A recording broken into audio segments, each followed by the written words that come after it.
আজকে দুপুরে আমাদের বাড়িতে কী রান্না হচ্ছে তোমরা প্রথম থেকে শেষ পর্যন্ত দেখো।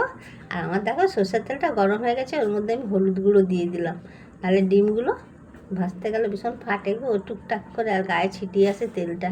তো দিয়ে আমি লাল লাল করে একটু ভেজে নেবো। প্রায় আমার ভাজা হয়ে গেছে, এগুলো আমি তুলে রাখি।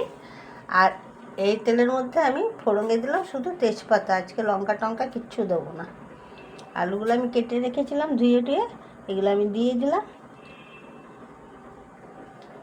আর হলুদ দিয়ে দিলাম, একদম তরকারির মতন আন্দাজে সবই দিয়ে দিলাম, পরে আর দেবো না। লবণ পরিমাণ মতন দিয়ে দিলাম।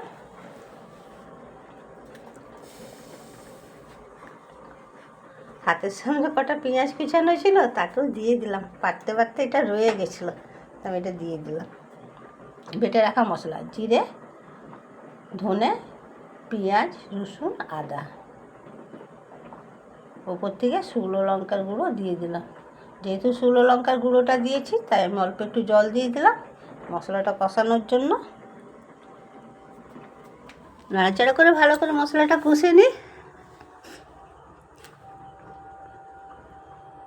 দেখো কষানোটা আমার প্রায় হয়ে এসেছে, যখন তেলটা ছেড়ে দিয়েছে মানে কষানো হয়েছে।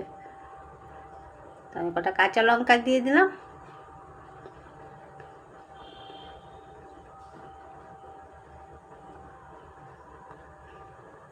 আমি জানি তোমরা সবাই এটা করে খাও, এটা ভালোই লাগে।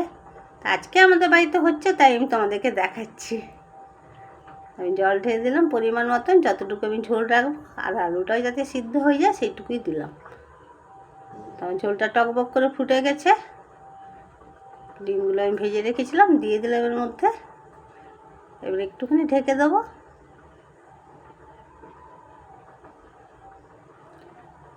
দেখো হয়ে গেছে, উপর থেকে গরম মশলা দিয়ে এবার আমি নামিয়ে নেব।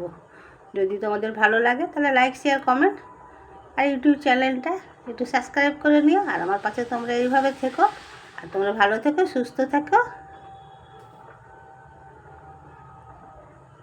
এটা ভাত বা রুটি দুটো দিয়ে খাওয়া যায়, সবাই খায় তাও বললাম। আর যারা একা থাকো তারা রেঁধে খেতে পারো এটা। তাহলে আজকের মতন যাই, টাটা বাই বাই, পরের ভিডিওতে আসছি।